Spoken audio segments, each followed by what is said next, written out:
வணக்கம் சார். வாழ்த்துக்கள்.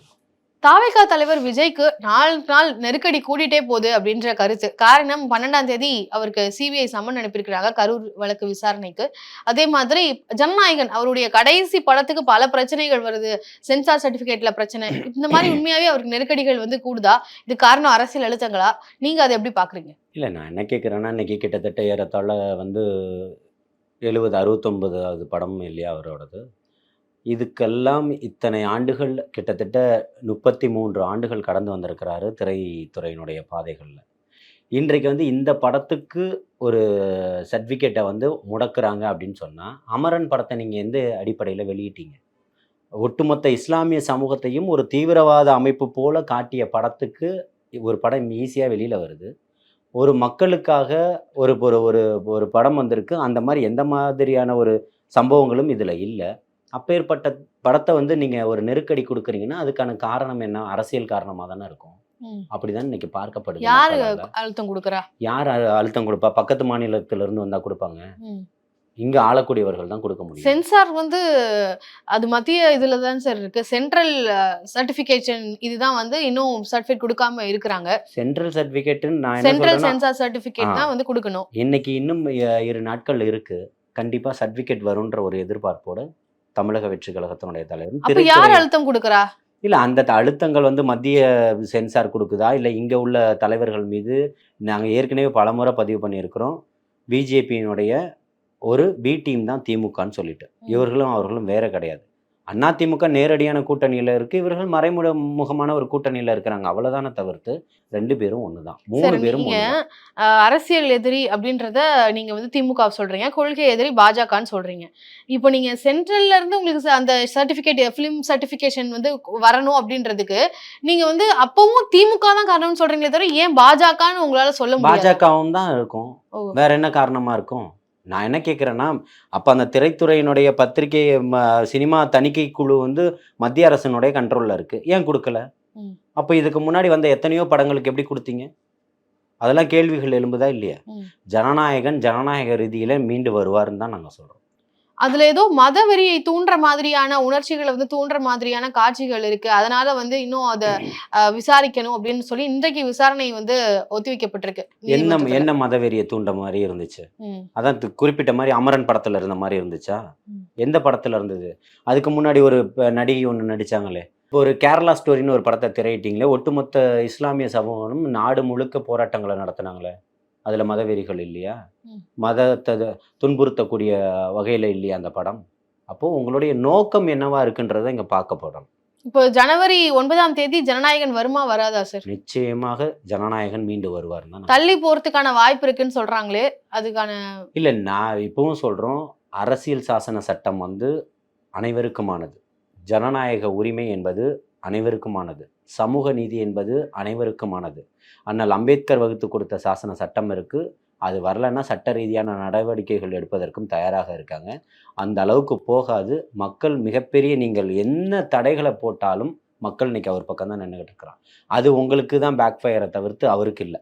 ஜனநாயகன் ட்ரெய்லரை விட பராசக்தி ட்ரெய்லர் நல்லா இருக்குன்ற கருத்துக்கு உங்களுடைய பார்வை என்ன சார்? இல்லை, ட்ரெய்லர் நல்லா இருக்குது, இது நல்லா இருக்குன்றதுனால, அதாவது அவர் மலேசியாவுக்கு போகும்போது ஒட்டுமொத்த இன்டர்நெட்டும் எப்படியெல்லாம் வேலை செஞ்சுது, எல்லாரும் எப்படி அதை பார்த்தாங்கன்றது எல்லாருமே பார்க்க முடிஞ்சிச்சு. அதை போயிட்டு வந்ததுக்கப்புறம் ஒரு தனியார் தொலைக்காட்சியில் அதை ஒளிபரப்பு பண்ணும்போது எத்தனை கோடிக்கணக்கான மக்கள் அந்த தொலைக்காட்சி அந்த நேரம் பார்த்துருக்காங்கன்றதுக்கு ஆதாரங்கள் இருக்குது. நீங்கள் எல்லாத்துக்குமே தமிழக வெற்றி கழகத்தை தூற்றுவதற்காக பணம் கொடுத்து எப்படியெல்லாம் பேசப்பட்டது கடந்த காலங்களில் வரலாறுகள் எல்லாமே இருக்குது. அதை சொல்லக்கூடியது எல்லாமே எடுத்துக்கிட்டெல்லாம் பேச முடியாது. புரியுதுங்களா? படம் திரைக்கு வரும்போது அந்த படம் ஓடுதா இல்லையான்றதான் நீங்கள் பார்க்கணுமே தவிர்த்து இது இப்படி இருக்குது அது அப்படி இருக்குன்றதெல்லாம் எதுவுமே பேச முடியாதுன்னு சொல்கிறேன். ஆனா சினிமாவில பொறுத்த வரைக்கும் அரசியல் கொண்டு வராங்க அப்படின்றது தான் பல தாவேகா கட்சியினர் சொல்றாங்க. அதாவது பராசக்தியை வேணும்னே அந்த டைம்ல ரிலீஸ் பண்றாங்க அப்படின்றது. ஆனா சினிமா அப்படின்னு வர்றப்போ விஜய் அவர்களுடைய படம் வந்திருக்கு, சூப்பர் ஸ்டார் அவருடைய படம், விஜய் அவர்கள், அஜித் படம், இதெல்லாம் ஒரே டைம்ல வர்றது தானே. அதுதானே சினிமா. அங்கேயே நீங்க அரசியலா அதை பாக்குறீங்க, அங்கேயும் உங்களுக்கு நெருக்கடி அப்படின்னு நீங்க ஏன் அதை கன்சிடர் பண்றீங்க? எந்த இடத்துல சிவகார்த்தியனுடைய படம் எனக்கு இடையூறா இருக்குன்னு தலைவர் தளபதியோ இல்ல தமிழக வெற்றி கழகத்தை சார்ந்தவர்களோ இல்ல திரைத்துறையில அவருக்கு ஆதரவா பேசக்கூடியவர்களோ இடையூறாக சொல்லல சார். சார். இது வந்து அரசியல் அழுத்தத்துக்காக வேணும்னே வந்து சீட் ஷேரிங் நீங்க என்ன வேணா ஸ்கிரீன் பண்ணுங்க. ஷேரிங் கம்மி இல்ல இல்ல பண்றதுக்காண்டி பண்றாங்கன்றது. சீட் ஷேரிங்னால வந்து இப்ப எந்த கட்சி கூட்டணியோட இருக்கு? இல்ல ஸ்கிரீன் ஷேரிங்க வந்து கம்மி பண்றதுக்காண்டி அத வந்து அத நீங்க பண்றீங்க. தமிழ்நாட்டுல யாரு கண்ட்ரோல்ல வச்சிருக்காங்கன்றது எல்லாருக்குமே தெரியும். ம். ரெட் ஜெயின் தானே வச்சிருக்குது. அதுக்கான அழுத்தத்தை கொடுக்குது. அப்போ நீங்க வேற என்ன பண்ண முடியும்? ம். நான் என்ன சொல்றேன்னா, நீங்க ஒரு விஷயத்த மடைமாற்றம் பண்ணணும்னு நினைக்கிறீங்க. அது மக்களுடைய எழுச்சியும் புரட்சியும் அதுல இருக்கும்னு நினைக்கிறேன். இப்போ இத்தனை ஆண்டுகள் என்னுடைய வாழ்நாள்ல நான் எந்த படத்தையும் போய் முதல் நாள் பார்த்ததில்ல. இந்த படத்துக்கு கண்டிப்பா போகணும்ன்ற முடிவுல இருக்கேன். ம். அப்போ அங்க எந்த தடை வருதோ அதை உடைப்பதற்கான வேலைகளை தான் அங்க பார்ப்பான். அதுதான் ஜனநாயகம். இந்த தடையை உடைப்பதற்கான எல்லா வேலைகளுமே தமிழக வெற்றி கழகத்துல இருக்கக்கூடிய தம்பி தங்கைகள்ன்றது இல்லை. திரையை நேசிக்கக்கூடியவர்கள் பார்ப்பாங்க. புரியுதுங்களா? இந்த ஒரு படத்தை வச்சு தான் ஒட்டுமொத்த அரசியலையும் சொல்ல போறாரா தலைவர் தளபதி? உங்களுக்கு மிகப்பெரிய சிம்ம சொப்பனமா தமிழக வெற்றி கழகம்ன்ற பெயர் அறிவிச்சதுல இருந்தே, அவர் கொடியை அறிவிச்சதுல இருந்தே, மாநாடு போட்டதுல இருந்து இங்க மிகப்பெரிய அரசியல் ஒரு மாநாடை பிரகடனப்படுத்திட்டாரு. அதுல ட்ரெய்லர் தன்னுடைய பார்க்கும்போதே தெரியுது சார், நிறைய அரசியல் பேசப்பட்டிருக்கு. நான் ஆர்டிபிஷியலா வந்து டிவிகேவை வந்து அங்க காட்டணுன்றதுக்காகவே ட்ரெய்லர்ல நிறைய இடங்கள்ல இடம் ஏன் ஒரு பெற்றிருக்கிறதா படத்துல விமர்சனம். வந்து ஒரு டாக்டரா வந்து உட்கார்ந்து மருத்துவத்துறையில இருக்கக்கூடிய பிரச்சனைகளை பேசினாரு. அன்னைக்கு அரசியல் இல்லையா? அது இருக்கக்கூடிய ஒரு ஓட்டுக்கான ஒரு உரிமை தன் பறிக்கப்படும் போது அதை ஜனநாயக ரீதியில மீட்டெடுத்தாரு. அன்னைக்கு தெரியலையா அந்த படத்துல அரசியல் பேசப்பட்டதுன்னு சொல்லிட்டு? ஏழைகள் குடிசைகள் தொடர்ந்து எரிஞ்சுக்கிட்டு இருக்கு. இந்த குடிசைகள்ல இருக்கக்கூடிய பிள்ளைகள் எல்லாம் பட்டதாரி ஆகணும்னு ஒரு பாட்டுல பாடினாரு. அன்னைக்கு தெரியலையா உங்களுக்கு அந்த படத்துல அரசியல் இருக்குன்னு சொல்லிட்டு? எந்த படத்துல அரசியல் இல்லாம இருந்தது? ஆனா இந்த படத்துல அரசியல் இருக்குதானே ஃபுல்லா? இல்ல நான் பிரச்சாரமா சினிமாவை பயன்படுத்த ஆரம்பிச்சிட்டாரு விஜய் அப்படின்றது. அதெல்லாம் நோ. அதாவது நான் இப்பவும் சொல்றேன், அவர் போகக்கூடிய காரை விட்டு இறங்கி நின்னாருன்னா அது மிகப்பெரிய ஒரு தலைப்புச் செய்தி. அது ஒரு சம்பவம். அரசியல் பண்ணணும்னா அவர் எப்படி வேணா பண்ணிட்டு போயிடலாம். எந்த தலைவர் முதல்வர் ரோடு முழுக்க நின்றுட்டு இருக்கிறாரு, நின்று டிராபிக் ஆகி நின்றுச்சா? மக்கள் எல்லாம் ஓடி போய் பார்த்துட்டாங்களா?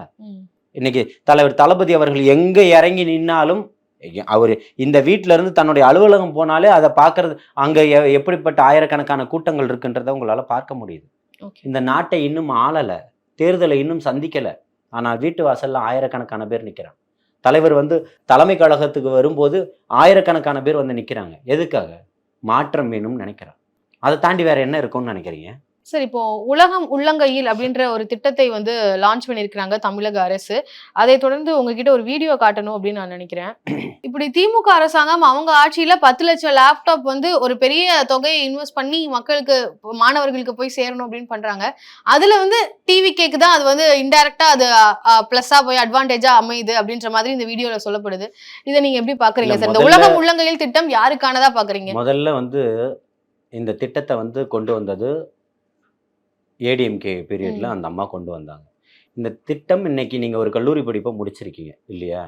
உங்களுக்கு கல்லூரி படிப்புக்கு முடிக்கும் போது 3ஆம் ஆண்டுக்கு உங்களுக்கு லேப்டாப் தேவையா? இல்ல 11ஆம் வகுப்பு 12ஆம் வகுப்பு படிக்கும்போது அந்த ஹையர் செகண்டரின்னு சொல்லக்கூடிய உயர்நிலை படிப்புக்கு போகும்போது, பள்ளி படிப்புக்கு போகும்போது உங்களுக்கு லேப்டாப் தேவையா? எல்லா டைமுமே லேப்டாப் வந்து தேவையான ஒரு விஷயமா தான் இருக்கு. ஆனா அடிப்படையில அப்பதான் தேவை. தேவைப்படும். அப்போ நீங்க இன்னைக்கு இந்த 3ஆம் ஆண்டு கல்லூரியில படிக்கக்கூடிய பிள்ளைகளுக்கு கொடுக்கறது உங்களுடைய வாக்குகளை, நீங்க வந்து அவங்களுடைய வாக்குகளை பெறணும் தான். ஆனா அங்க உட்கார்ந்து அவங்க என்ன வேலை பார்த்துக்கிட்டு இருக்காங்கன்றது இன்னைக்கு பார்த்துட்டீங்க. 40 லட்சம் மாணவர்கள் இருக்கக்கூடிய இடத்துல 10 லட்சம் மாணவர்களுக்கு தான் நீங்க கொடுத்துருக்கீங்க. இதுவும் மடைமாற்றம் வேலைன்னு தான் நான் சொல்றேன். நீங்க தகுதி யாருக்கு கொடுக்க, இவங்களுக்கு கொடுக்க கூடாதுன்னு நான் சொல்லல, யாருக்கு கொடுத்துருக்கணும்? நீங்க 40 லட்சம் மாணவர்கள் எப்படி சொல்றீங்க சார்? 40 லட்சம் மாணவர்களுக்கு கொடுக்க போறோம், இப்ப 10 லட்சம் மாணவர்களுக்கு கொடுக்க போறோன்ற அறிவிப்பு தானே நீங்க கொடுத்துருக்கீங்க. திரும்பவும் கொடுப்போம்னு தானே சொல்லியிருக்கீங்க. கொடுங்க எல்லாருக்கும். 4.5 ஆண்டுகள் ஏன் கொடுக்கல? அவங்க ஏற்கனவே இருந்த திட்டத்தை புதுசா நீங்க திட்டம் கொண்டு வந்திருக்கீங்களா? திமுகவுடைய காசுல கொடுக்கப்பட்டிருக்குதா? தமிழக அரசினுடைய காசுல கொடுத்திருக்குது. தமிழக அரசு ஏற்கனவே இந்த திட்டத்தை கொடுத்துக்கிட்டு தான் இருக்கிறாங்க. தாலிக்கு தங்கம்னு அந்த அம்மா ஒரு இது கொண்டு வந்திருந்தாங்க. அதை நீங்க இன்னைக்கு காணாமையே ஆக்கிட்டீங்க. அந்த மாதிரி மாணவர்களுக்கு இதெல்லாம் கொடுத்தாங்க, சைக்கிள் கொடுத்தாங்க, மடிக்கணினி கொடுத்தாங்க. இதை வந்து நாங்க டேபா மாத்துறோம்னு சொன்னீங்க, தரவே இல்லை. வாங்கி வச்ச கடந்த காலங்கள்ல வாங்கி வச்ச டேபையும் கொடுக்கல. இப்போ வர்ச்சுவல் வாரியர்ஸ்க்கு தான் இந்த திட்டம் வந்து பலனா போய் அமைஞ்சிருக்கு அப்படின்றதுதான் டிவிகேவினுடைய கருத்துக்கள். அவ்வளவு தூரம் எக்ஸ் தளத்துல நிறைய வீடியோக்கள் வருது. அது வர்ச்சுவல் வாரியர்ஸ்க்கு தான் இந்த திட்டம் உண்மையாவே பயனளிக்குதா? நீங்க விர்ச்சுவல் வாரியர்ஸ்ன்றது இல்லை. இன்னைக்கு ஒவ்வொருத்தருமே இவங்க கையில இப்போ இன்னைக்கு ஃபோன் இல்லாதவங்க யாருமே கிடையாது. அப்படிதானே? பைக் இல்லாம கூட இருக்கிறாங்க, ஃபோன் இல்லாம இல்லை. அப்படிப்பட்டவங்களுக்கு இன்னைக்கு நீங்க இந்த லேப்டாப்பை கொடுத்து தான் அவங்க வேலை பார்க்கணுன்றது இல்லை. அவங்களுக்கு இன்னும் 10 மடங்கு அதிகமாக செயல்பட போற, அவ்வளோதான். அது யாருக்கு இருக்கோ, தலைவர் தளபதி அவர்களை நேசிக்கிறானோ, இருக்கக்கூடிய இந்த இளம் தலைமுறை வாக்காளர்கள் தமிழக வெற்றி கழகத்தை நோக்கி தான் இருக்குன்றத மத்திய உளவுத்துறை ஊர்ஜிதப்படுத்தி இருக்குது. இருக்கக்கூடிய மாநில உளவுத்துறை ஊர்ஜிதப்படுத்தியிருக்கு. அத்தனை அரசியல் விமர்சகர்களும் ஊர்ஜிதப்படுத்தி இருக்கிறாங்க. திமுகக்காக பேசக்கூடியவர்களை தவிர்த்து. இப்போ அலையன்ஸ் பத்தி பேசும்போது பாமக கட்சியை சேர்ந்த அன்புமணி அவர்கள் வந்து தாவேக்காக்கு வருவாரு அப்படின்ற எதிர்பார்ப்புகள் இருந்தது. ஆனா இப்போ அவர் அதிமுகவுல போய் இணைஞ்சிட்டாரு கூட்டணி. இப்போ ஆட்சியிலும் பங்கு, அதிகாரத்திலும் பங்கு அப்படின்றத ஆதவர்ஜுனாவும் ட்வீட் போட்டிருக்காரு, விஜய் அவர்களும் சொல்லியிருக்காரு. அப்படி சொல்லியுமே எந்த கட்சியுமே தாவேக்காவை கன்சிடர் பண்ணல அப்படின்னு எடுத்துக்கலாமா? இல்லை, உங்களுக்கு அவர்களுக்கு ஏற்கனவே நான் என்ன சொல்றேன்னா, அன்புமணி போயிட்டாருன்றதுக்காக ஒட்டுமொத்த பாமகவும் அந்த பக்கம் போயிடுச்சுன்னு உங்களால சொல்ல முடியுமா? உங்க குடும்பத்துக்குள்ள 1000 பிரச்சனைகள் போயிட்டு இருக்கு. அதை உங்களால சீர் பண்ண முடியல. கட்சி பிரச்சனை, குடும்ப பிரச்சனை கட்சி பிரச்சனையா மாறிடுச்சு. கட்சி பிளவுபட்டு போயிடுச்சு. இன்னைக்கு அன்புமணின்ற ஒருத்தர் வந்து நிற்பதற்கு காரணம் யாரு? ராமதாஸ் அவர்கள் தான். அவர்களுடைய போராட்டத்தை நீங்க மழுங்கடிச்சிட்டு போயிட முடியுமா? மடைமாற்றம் பண்ணிட முடியுமா? இன்னைக்கும் அவர் கொண்ட கொள்கையில இருக்கிறாரு. இவர் பிளவுபடும் போதே சொன்னாரு, நான் அதிமுகவோட நீ சேராதன்னு சொன்னேன், பிஜேபியோட கூட்டு வைக்காதன்னு நான் சொன்னேன்னு சொன்னாரு. இன்னைக்கு அவர் அதை நோக்கியே தான் அவருடைய பயணங்கள் போய்கிட்டு இருக்கு. புரியுதுங்களா? அவர்களுடைய அரசியல் அவர்கள் முடிவு பண்ணக்கூடிய ஒரு விஷயம். இன்னைக்கு அதை வளர்த்தெடுத்தது அத்தனைக்கும் சொந்தக்காரர்னு இன்னைக்கு அவரை தான் பார்க்க முடியும். அவர் இன்னைக்கு எங்க இருக்கிறாரு? புரியுதுங்களா? அரசியல் என்பது சாதாரண விஷயம் இல்லை. இதையெல்லாம் அனலைஸ் பண்ண வேண்டியது இருக்கு. புரியுதுங்களா? நீங்க அவருடைய மகனா இருந்ததுக்காக நீங்க புனிதரா மாறிட முடியாது. மிகப்பெரிய மாற்றத்தை கொண்டு வந்துட முடியாது. புரியுதுங்களா? அந்த அந்த இடத்துலையுமே நீங்க சுயேட்சையா நின்று உங்களுடைய மனைவியை கூட உங்களால ஜெயிக்க வைக்க முடியல. உண்மைதானே? அப்போ நீங்க என்ன பண்ண போறீங்க? ஸோ இப்போ அன்புமணி அவர்கள் வந்து தாவேக்காவை நிராகரிச்சதெல்லாம் ஒரு பெரிய விஷயமா இல்லை அப்படின்றது. தமிழக மக்கள் இன்னைக்கு ஆதரிக்கிறாங்க. நீங்க இன்னைக்கு காசுக்காகவும் சீட்டுக்காகவும் நீங்க போறீங்கன்னா அதை பத்தி இங்க யாரும் கவலைப்படலை. நீங்க வரணுன்றதுக்காக உட்கார்ந்துக்கிட்டு இலவு காத்த கிளி போல காத்துக்கிட்டு இருக்கிறது இல்லை தமிழக வெற்றி கழகம். அதிமுகவுல இருந்து எக்ஸ்பெல் பண்ணப்பட்ட ஓபிஎஸ் அவர்கள் வந்து டிவிகேவை கன்சிடர் பண்ணி 20 சீட் டிமாண்ட் பண்ணதாகவும், டிவிகேல இருந்து 15 சீட் தான் கொடுப்போம் அப்படின்னு சொல்லி ஒரு டிஸ்கஷன் போயிட்டு இருக்கிறதா செய்தி வருது. ஸோ அவங்களும் ஓபிஎஸ் அவர்களும் இன்னும் கூடிய விரைவில் டிவிகே கூட்டணிக்கு வர வாய்ப்பு இல்லை அப்படின்னு கருத்துக்களானது முன்வைக்கப்பட்டு இருக்கு. அதுக்கு உங்களுடைய பதில் இல்லை? அதாவது இன்றையோட காலகட்டத்தில் நீங்க கேட்கக்கூடியது வந்து இன்னைக்கு அவர் வரல, நாளைக்கு வரல அப்படின்றதெல்லாம் இல்லை. ஒவ்வொரு நேரத்திலையும் இப்போ ஏற்கனவே நான் பதிவு பண்ணது தான், அண்ணன் திருமா அவர்கள் அண்ணா அறிவாலயத்தில் போய் கையெழுத்து போடாமல் திரும்பி அந்த தேர்தல் கூட்டணி பத்திரத்தில் கையெழுத்து போடாமல் திரும்பி நேராக விசிகாவினுடைய அலுவலகத்துக்கு வரல, அதிமுகவினுடைய அலுவலகத்துக்கு போய் கையெழுத்து போட்ட வரலாறுகள்லாம் இருக்குது. அதனால இன்னும் காலங்கள் இருக்கு. ஸோ அப்போ ஓபிஎஸ் அவர்கள் டிவிக்கு வர வாய்ப்பு இருக்கு. ஓபிஎஸ்ன்னு இல்லை, திமுக கூட்டணியே உடையுது, நிறைய மாற்றங்கள் இருக்குன்னு நான் சொல்றேன். திமுக கூட்டணி உடையுதுன்னு எந்த இதை நீங்க சொல்றீங்க? காங்கிரஸ் சொல்றீங்களா? காங்கிரஸ் கூட்டணியில யார் இருக்கா? எல்லாருமே இருக்காங்க. காங்கிரஸ் யார் வேணா உடையலாம். ஓகே, காங்கிரஸ்ல ஒரு சில பிரச்சனைகள் இப்ப போயிட்டு இருக்கு. அதுக்கு காரணம் டிவிகே உடைய கூட்டணி, டிவிகே தான் அப்படின்ற மாதிரி ஒரு பேச்சு போயிட்டு இருக்கு. இல்ல, நான் இப்பவும் சொல்றேன், இன்னைக்கு மையப்புள்ளியா அவர் தான் இருக்கிறாருன்னு சொல்றேன். அது மாற்றம் இருக்கா? திமுக அவரை தான் எதிர்க்குது, சீமான் அவரை தான் எதிர்க்கிறாரு. இல்ல, திமுக வந்து பாஜக எதிர்க்கிறதா சொல்றாங்க. அவங்க சொல்லிக்கலாம். ஒவ்வொரு நாளும் நேத்து வந்தவங்க கட்சியை அழிச்சிட முடியாதுன்னு சொல்றது பாஜகவா? யார சொல்றாங்க? சினிமா செய்திகள்லாம் பாக்குறது இல்லைன்னு சொல்றது பாஜகவா? நான் எங்களுக்கும் தான் கூட்டம் கூடுன்னு சொல்றது பாஜகவா? நயன்தாரா வந்தா கூட கூட்டம் கூடுன்னு சொல்றது பாஜகவை பார்த்தா?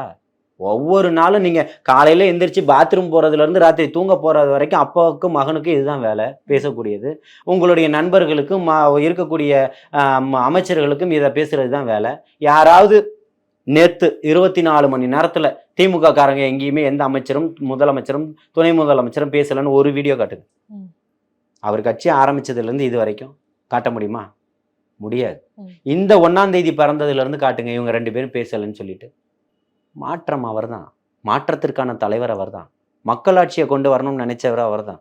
நீங்க இன்னைக்கு பெரியார இன்னைக்கு நாங்க 74 ஆண்டுகள் நாங்க தான் என்ன பெரியார் தான் சாராயம் வின்னு சொன்னாரா?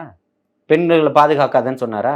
4.5 வருஷம் கழிச்சு போன ஆட்சியில நடந்த திட்டத்தை நீ கைவிட்டுட்டு 4.5 வருஷம் கழிச்சு இன்னைக்கு லேப்டாப் கொடுன்னு சொன்னாரா? இன்னைக்குதான் வீடு வீடா போய் உங்களோட கனவு என்ன தீர்த்து வச்சிருவீங்களா? சார், இப்போ நீங்க யுக்திகள் நிறைய வச்சிருக்கிற மாதிரி திமுக வந்து அவங்க ஆட்சியில இப்போ எலெக்ஷனை ஒட்டி ஒரு யுக்தியா பயன்படுத்துறாங்க. யுக்தியை வச்சிருக்கலாம், மக்கள் சக்தி இல்லையே. வாக்குகள் எங்க இருந்து வரும் உங்களுக்கு? நீங்க சாராயத்தையும் காசையும் கொடுத்து சாப்பாட்டையும் கொடுத்து வண்டியை வச்சு கூட்டு போனா ஓட்டு போட்டுருவாங்கன்ற எண்ணம் வந்துருச்சா உங்களுக்குன்னு கேக்குறேன். அப்ப இதுதான் ஜனநாயக உரிமையா? இல்ல இவ்வளவு நாள் இப்படிதான் இந்த அப்படிதான் வாக்கு செஞ்சாங்க, நீங்க திமுக இவ்வளவு மேல நாள் குற்றச்சாட்டு நீங்க வைக்கிறீங்க. அப்படிதான் பண்ணிக்கிட்டு இருந்தீங்க அப்படி இல்லையா? பண்ணி தானே அவங்க ஆட்சியில வந்திருக்காங்க. இனிமே அப்படி வர முடியாதுன்னு சொல்றேன். மாற்றத்திற்கான ஒருத்தர் வந்திருக்கிறாருன்னு சொல்றேன்ல. காசு பணம் மக்களுக்கு சாப்பாடு அப்பவும் புரிதல் எதுவுமே இருக்குதான் செய்யுது. எல்லா இருந்தாலும் புரிதலும் இருந்து இன்னைக்கு அந்த பக்கம் தான் நிக்கிறாரு. ம். காசு பணம் கொடுக்காம சாராயத்தை கொடுக்காம ஒரே ஒரு கூட்டத்தை இந்த தமிழ்நாட்டுல இந்த திமுகவோ அண்ணா திமுகவோ நடத்த சொல்லுங்க. அதான் சார், கூட்டம் தான் வாக்குன்னு எப்படி சொல்றீங்கன்றதான அவங்களுடைய கேள்வியா இருக்கு. கூட்டம் இப்ப நீங்க வாக்காகாம சொல்றீங்க வீட்டுல இல்லையா, உட்கார்ந்திருக்கவங்க வாக்கு போட போறாங்களா? இந்த கூட்டத்துக்கு வர எல்லாருமே விஜய் அவர்களுக்கு தான் ஓட்டு அவருக்கு தான் போடுவாங்கன்னு எப்படி கூட்டத்துக்கு சொல்றீங்க? வராதவங்களும் என் குடும்பம் அவருடைய கூட்டத்துக்கு என்னை தவிர்த்து வந்ததே இல்ல. என் குடும்பம் முழுக்க அவருக்கு தான் ஓட்டு போட போகுது. ம். வராதவனும் ஓட்டு போட தான் போறான். வரக்கூடிய எல்லார்ட்டையுமே நீங்க அவரை பார்க்க வந்தீங்களா, ஓட்டு போட வந்தீங்களா, அவர் தான் வரணும், அதுக்காக தான் நான் வந்து நிக்கிறேன்றதுக்கையும் பதிவு பண்ணிட்டு இருக்காங்க. நீங்க மத்த மீடியாவெல்லாம் சுயத்தை பாக்குறது இல்லையா? கருத்து கணிப்புகள் எல்லாம் பாக்குறது இல்லையா? அவருக்கு இல்ல இப்ப லயோலா வரக்கூடிய காலேஜ் முன்னாள் மாணவர்கள் கருத்து கணிப்புல திமுக ஸ்டாலின் அவர்கள் தான் முதல் இடத்துல இருக்கிறாரு. எத்தனை சதவீதம்? ஸ்டாலின் அவர்கள் தான் முதல் இடத்துல இருக்கிறாரு. 50% கிட்ட வந்து அவருக்கு தான் வந்து போயிருக்கு. அப்போ அவருடைய சர்வேல லயோலா காலேஜ் மாணவர்களுடைய சர்வேல ஸ்டாலின் அவர்கள் தானே முதன்மையா இருக்கிறாரு. லயோலா காலேஜ் சர்வேல ஸ்டாலின் முதலிடமா இருக்கிறார். நம்புனாதான் சோறு. நம்புறீங்களா? எதனால அப்படி சொல்றீங்க? இப்போ போலிங் அவரை ஓட்டே 70% தான்மா. நீங்க வந்து 50%, 54% அவர் இருக்காருன்னு அப்போ சொல்றீங்க. இந்த முறை ஸ்டாலின் அவர்கள் வெற்றி பெறவே மாட்டாரு அப்படின்னு சொல்றீங்க. சத்தியமா நடக்காது. ஓகே சரி, இப்போ ஓபிஎஸ் அவர்கள் வரல, அது இன்னும் டிசைட் பண்ணப்படும் அப்படின்னு சொல்றீங்க. காங்கிரஸ் வந்து இப்பவும் டிவிக்கு ஒரு ஆப்ஷனா வச்சிருக்காங்க. ஆனாலும் ஒரு ஹெசிடேஷன் இருக்கு ஏன் அப்படின்னா வச்சிருக்கீங்க? கேளுங்க, இத்தனை ஆண்டுகள் ஒண்ணா தானே பயணம் பண்ணிட்டு இருக்கீங்க. நான் கேள்வி முடிச்சிடுறேன் சார். ஆப்ஷன் தான் வச்சிருக்காங்க அப்படின்னா இன்னும் அங்க அடிப்படை தொண்டர்கள் மத்தியில டிவிக்கு கூட அலைன்ஸ் போகணுன்ற விருப்பம் இருக்கிறதா காங்கிரஸை சேர்ந்தவர்களே வந்து சொல்றாங்க. காரணம் என்னன்னா டிவிக்கே கூட போனா வெற்றி வாய்ப்புகள் வரும் அப்படின்ற மாதிரி அவங்க நினைக்கிறாங்க, அங்கீகாரம் வந்து கொடுக்குறாங்கன்னு. ஆனாலும் இன்னும் சில பேர் வந்து ஹெசிடேட் பண்றதுக்கு முக்கிய காரணம் டிவிக்கே வந்து பாஜக வந்து ஸ்ட்ராங்கா எதிர்க்க மாட்டாங்க, மென்மையாவே ஒரு போக்கு இருக்காங்க. எங்க காங்கிரஸை பொறுத்த வரைக்கும் பிஜேபி தான் முழு முதல் எதிரியே. ஆனா அவங்களுக்கு ஒரு மென்மையான போக்கு டிவிக்கேல இருக்கிறதுனாலே ஒரு ஹெசிடேஷன் வந்து இருந்துட்டே இருக்கு. காங்கிரஸினுடைய செய்தி தொடர்பாளர், அதாவது வீக வகுப்பாளர் வந்து தலைவர் தளபதி அவர்களை சந்திச்சுட்டு போறாருன்னா பிஜேபியோட ஒன்னா இருக்கக்கூடிய கட்சியை வந்து காங்கிரஸ் வந்து சந்திக்குமா? ஆப்ஷனா வச்சிருக்குமா? ஏன் இந்த அறிவு கட்டத்தனமான ஒரு பார்வையை வந்து இந்த அரசியல் விமர்சகர்கள் வைக்கிறாங்கன்றது எனக்கு புரியல. இல்ல காங்கிரஸை சேர்ந்தவர்களே ஒரு பக்கம் அப்படிதான் சொல்றாங்க. இல்ல அததான் சொல்றேன், இன்னொரு பக்கம் எப்படி சொல்ல முடியும்? அதாவது ஆப்ஷனா இருக்கக்கூடிய ஒரு கட்சி எப்படி பிஜேபியோட வந்து உரசல்ல போய்கிட்டு இருக்கக்கூடிய ஒரு கட்சியா இருக்கும், ஆதரிக்கக்கூடிய ஒரு கட்சியா இருக்கும். எந்த கண்டனங்களையும் வலிமையா எல்லா இடத்துலயும் கண்டனங்கள். நீங்கள் உங்களை பாசிசவாதின்னு சொல்லி இருக்கிறாரு, உங்களை சிநேகிதர்னு சொல்லி இருக்கிறாரா? பாஜகவோட நேரடியாவோ மறைமுகமாவோ கூட்டணி இல்லைன்னு சொல்லி இருக்கிறாரு. சார் அன்றாட நடக்கக்கூடிய பிரச்சனைகளுக்கு வந்து குரல் கொடுக்க மாட்டாருன்றதானே. இப்போ நீங்க எல்லா குரலும் கொடுத்துக்கிட்டு இருக்கிறீங்க. இந்த திமுக ஆட்சியில சாதிய ஆணவ வெறி பிடிச்சவர்கள் தான் இந்த துறையினுடைய அமைச்சர்னு சொன்னாரு. இறங்கி வந்து போராட வேண்டியதானே காங்கிரஸ்? ஏன் பண்ணல? தூய்மை பணியாளர்கள் போராட்டம் எத்தனை 160 நாள் கடந்து நடந்துகிட்டு இருக்குது இல்ல, எங்க ஏன் போராட்டம் பண்ணல? கம்யூனிஸ்டுகள் கூட்டணியில தானே இருக்கிறீங்க. உங்க கட்சியை இருந்த தோழர்கள் தானே அந்த போராட்டத்தை நடத்திக்கிட்டு இருக்கிறாங்க. கூட்டணியை விட்டு வெளில வரதுல உங்களுக்கு என்ன பிரச்சனை? தமிழ்நாட்டில் தானே இருக்குது. யாருக்கான கட்சி? நீங்க தொழிலாளர்களுக்கான கட்சி தானே. செவிலியர்கள் போராட்டம் நடக்கலையா? நேற்று சாக்கடையில் இறங்கி போராடி இருக்காங்களே, உங்களுக்கு மனசாட்சியே இல்லையா? செவிலியர்கள் போராட்டம் என்னாச்சு? ஆசிரியர்கள் போராட்டம் என்னாச்சு? போக்குவரத்து தொழிற்சங்கங்களுடைய போராட்டம் என்னாச்சு? இதையெல்லாம் வாயை மூடிக்கிட்டு கம்யூனிஸ்டுகள் உட்கார்ந்துகிட்டு இருக்கிறாங்களா? இதுக்கு பேர் கம்யூனிஸ்டா? நீங்க யாருடைய கம்யூனிஸ்ட்? இப்ப நீங்க ஏகாதிபத்தியத்தினுடைய கம்யூனிஸ்டா இருக்கிறீங்களா, தொழிலாளர்களுக்கான கம்யூனிஸ்டா இருக்கிறீங்களா, காரல் மார்க்ஸ் சொன்ன கம்யூனிஸ்டா இருக்கிறீங்களா, நீங்க வந்து ஹிட்லருடைய கம்யூனிஸ்டா இருக்கீங்களா? எங்களுக்கு சந்தேகம் எழுதா இல்லையா? அப்ப யாரு நீங்க மக்கள் பக்கத்துல போய் நிக்கிறீங்க? முதல்ல நீங்க போய் நில்லுங்க. தினந்தோறும் நீங்க மக்கள் பிரச்சனையை பேசுங்க. காங்கிரஸும் கம்யூனிஸ்ட் பார்ட்டியும் நீங்க போய் நிக்க சொல்றீங்க, சரியா? ஆமா, யாரா இருந்தாலும். இஸ்லாமியர்கள் பிரச்சனை, அம்மா பட்டணத்துல 60 வீடு இடிச்சாங்க, சிறுபான்மை கட்சிகள் போய் நின்று இருக்கணுமா இல்லையா? இஸ்லாமிய கட்சி ஏன் போய் நிக்கல? ஏன் நிக்கல? இன்னைக்கு எல்லாத்தையும் விலை கொடுத்து வாங்கிட்டா கொள்கை என்ன? தனி சின்னத்துல நிக்கணும். நின்னீங்களா? திமுக சின்னத்துல தானே நின்னீங்க. அப்ப சிறுபான்மை மக்களை இன்னுமே கொண்டு போய் அடமானம் தானே வச்சுக்கிட்டு இருக்கிறீங்க. இந்த தடவை அந்த சிறுபான்மை வாக்குகள்ல அந்த பக்கம் போகுன்றதுலாம் எந்த ஆதாரமும் கிடையாது. பாஜக கட்சியினுடைய தேர்தல் பொறுப்பாளராக நியமிக்கப்பட்டிருக்கக்கூடிய பியூஷ் கோயலும் அதான் சொல்றாரு. சிறுபான்மையினுடைய வாக்குகளை பிரிக்கக்கூடிய வேலையை விஜய் பார்த்துப்பாரு, நீங்க அவருக்கு எந்த பதிலும் கண்டனமோ தெரிவிக்க தேவையில்லை, நீங்க மற்ற பணிகள்ல கவனம் செலுத்துங்கன்னு அவரே சொல்றாரு. அப்போ அதுதான் டிவிக்கு கொடுக்கப்பட்ட மிஷனா? அதாவது பாஜக வந்து என்ன சொல்றது, ஒரு அரசியல் தரகர் தான். அவங்க வந்து எல்லார் மேலேயும் ஏறி சவாரி பண்றது தான். போன முறை அதிமுகவோட கூட்டணி இருந்ததுனால இந்த 4 சீட்டு வந்திருக்கிறாங்க. இல்லைன்னா அவங்க நிறைய ஜெயிச்சிருக்கணுமே. ஜெயிக்க முடியலல்ல. தனியா நீங்க ஒரு எம்பி ஜெயிச்சிங்களா? ஜெயிக்க முடியலல்ல. என்ன பண்ணியிருக்கான் மோடி? அந்த திட்டம் இன்னைக்கு தொங்கு பாராளுமன்றம் தானே நடந்துகிட்டு இருக்குது. கூட்டணி ஆட்சியில தானே இன்னைக்கு பாராளுமன்றம் நடந்துகிட்டு இருக்குது. உங்களால இன்னைக்கு தனிச்சு போட்டியிட முடியுதா? ஏற்கனவே மோடிக்கு இருந்த செல்வாக்கு இன்னைக்கு இருக்குதா? இல்லையே. இந்த ஆட்சி வந்ததுக்கு அப்புறமும் உங்களுக்கு செல்வாக்கு சரிஞ்சு தானே இருக்குது. அடுத்தவங்களை நம்பி தானே நீங்க ஆட்சி செஞ்சுக்கிட்டு இருக்கிறீங்க. இவர்களுக்கு மடைமாற்றக்கூடிய வேலைகள். இன்னைக்கு இவரை இழுக்கணும்னு பார்த்தாங்க, அது முடியலனால ஏதாவது ஒரு விஷயத்த கொளுத்தி போடணும். திமுக பாஜகவனுடைய பி டீம்னு சொல்றதும், பாஜக திமுகவனுடைய பி டீம்னு சொல்றதும் இதே வேலை தான் இவங்களுக்கு. வேற என்ன பெருசா சொல்ல வந்துட்டீங்க? நீங்க சொல்லக்கூடிய பொய்கள் எல்லாம் இங்க யாரும் மக்கள் நம்புறதுக்கு தயாரா இல்லையே. இப்போ அடுத்ததாக விஜய் அவர்களுடைய நடவடிக்கை என்ன சார்? என்ன எதிர்பார்க்கலாம்? விஜய் அவர்கள் மக்கள் சந்திப்பு நடத்துவாரா? நிச்சயமாக நடத்துவார். 2026 தேர்தலில் கண்டிப்பா திமுக தான் வெற்றி பெறும் அப்படின்ற ஒரு பொதுவான கருத்து இருந்துட்டு இருக்கு. அதை விஜய் அவர்கள் முறியடிப்பாரா? இல்ல, பொதுவான கருத்துக்கள்லாம் நீங்க சொல்ல முடியாது. திமுக சொல்லிக்கிட்டு இருக்குது. அதுதான் அது எப்படி பொதுவான கருத்தா இருக்கும்? திமுகவுடைய ஐடி விங் சொல்லிக்கிட்டு இருக்குது. திமுகவுக்காக பேசக்கூடிய பத்திரிகையாளர்கள் சொல்லிட்டு இருக்காங்க. திமுகவுக்காக பேசக்கூடிய ஊடகவியலாளர்ன்ற போர்வையில் இருக்கக்கூடிய திமுக காரர்கள் சொல்லிட்டு இருக்காங்க. காசு வாங்கிட்டு பேசக்கூடியவர்கள் சொல்லிக்கிட்டு இருக்கிறாங்க. மக்கள் கருத்து என்னன்றதை பாருங்க. நேரடியா வாங்க. நீங்க இவ்வளவு காசை செலவு பண்ணி கருத்து கணிப்பு எடுக்க வேண்டிய அவசியம் என்ன? யாருக்கானது இந்த கருத்து கணிப்பு? எப்படி எடுத்தீங்க இந்த கருத்து கணிப்பை? பல சந்தேகங்கள்ல ஏற்படுத்திக்கிட்டு இருக்கு. புரியுதுங்களா? அது திமுக ஒரு கருத்து கணிப்பை எடுத்தா அண்ணா திமுக ஜெயிக்குதுன்னா வெளியிட போகுது, தாவேகா ஜெயிக்குதுன்னா வெளியிட போறாங்க. நாங்க எடுத்த எல்லா கருத்து கணிப்பை யாரை எப்படி எடுத்தீங்கன்றது ஏதாவது தகவல் இருக்கா? அதை சொல்ல முடியுமா? நீங்க காட்டக்கூடியது மட்டும்தான் இருக்கும். மக்களுடைய மனநிலையில இன்னைக்கு இருக்கக்கூடியது தலைவர் தளபதி மட்டும்தான் தமிழகத்தில். அதுல எந்த மாற்றமுமே கிடையாது. இன்னைக்கு ஒட்டுமொத்த மக்களும் ஓரணியில திரண்டு நிக்கிறாங்க. சாமானிய மக்களுடைய ஒவ்வொரு நிகழ்வுலையும் நீங்க பாருங்க. உங்க கையில இன்னைக்கு உள்ளங்கையில உலகம்னு சொன்னீங்களா, அதுல பாருங்க என்ன சம்பவங்கள் நடந்துகிட்டு இருக்குன்னு சொல்லிட்டு. பெண்கள் இன்னைக்கு பாதுகாப்பா இருக்காங்களா? எப்படி இருக்காங்க? கஞ்சா இன்னைக்கு தலை விரிச்சு ஆடிக்கிட்டு இருக்க. பொய்யும் புரட்டையும் சொன்னாரே மாசு, இங்க கஞ்சாவே இல்லைன்னு வடக்கு மண்டல ஐஜி கிட்ட போய் முட்டுங்கன்னு சொல்றேன். அஸ்ரா கார்க் சொன்னார்ல, இவ்வளவு கஞ்சா பிடிச்சிருக்கோம், இவ்வளவு 5473 போதை மாத்திரை பிடிச்சிருக்கிறோம், இவ்வளவு மெத்தப்பட்டமைன் பிடிச்சிருக்கிறோம்னு சொன்னார்ல. என்ன பண்ணணும்? சொன்னதை நான் திருப்பி வாங்கிக்கிறேன், தமிழகத்துல இந்த மாதிரி இருக்குன்னு சொல்லணும்ல. ஏன் பண்ணல? காவல்துறை அப்படி ஸ்காட்லாந்து யார்டுக்கு இணையா வச்சிருக்கீங்களா?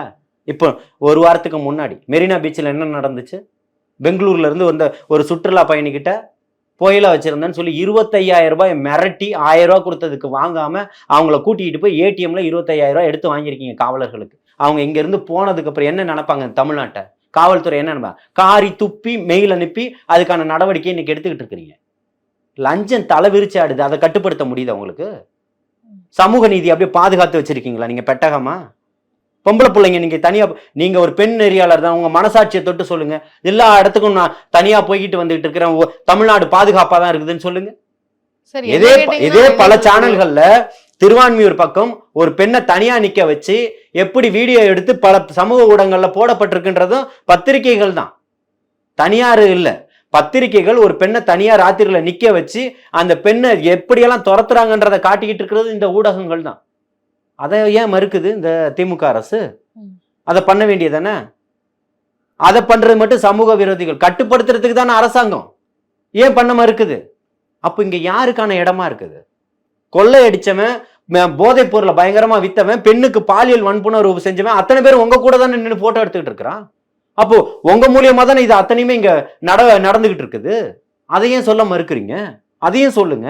எங்க கூட தான் இருந்தாரு, இதை பண்றது தெரியாது, அவர்கிட்டயே போதைக்கு எதிராக ஒரு விழிப்புணர்வு நடத்துறதுக்கு பணம் வாங்கி அவரே நடத்துறாரு, அப்புறம் பார்த்தா அவரு தான் இத்தனையும் பண்ணிருக்கிறாரு, கோதுமை கம்பெனி வச்சிருந்தோம், கேவுரு கம்பெனி வச்சிருந்தோம் அப்படின்னு சொல்லிட்டு சொன்னவன் பூராவும் இந்த வேலையை தான் பார்த்திருக்கான்னு சொல்லுங்க. இருக்கக்கூடிய நிலங்களை பாதுகாக்கப்பட வேண்டிய நிலங்கள்ல குப்பை மேடல கொட்டி வச்சிருக்கிறோம்னு சொல்லுங்க. ராம்சார் நிலத்துல ஏன் மறுக்கிறீங்க? இவ்வளவு குற்றச்சாட்டுகள் எல்லாம் எடுத்து வைக்கிறீங்க. மக்கள் இதெல்லாம் கவனிச்சுட்டு தான் இருப்பாங்க. சோ மக்கள் இதெல்லாம் பார்த்துட்டு யாருக்கு வாக்கு அளிக்கிறாங்க? விஜய் அவர்கள் வெற்றி பெற போறாரா, இல்ல திமுக வெற்றி பெற போகுதா, இல்ல யார் வெற்றி பெற போறாங்க அப்படின்றதெல்லாம் பொறுத்திருந்து பார்க்கலாம். நிறைய விஷயங்கள் எங்ககிட்ட பேசுனீங்க. நன்றி சார். வாழ்த்துக்கள்.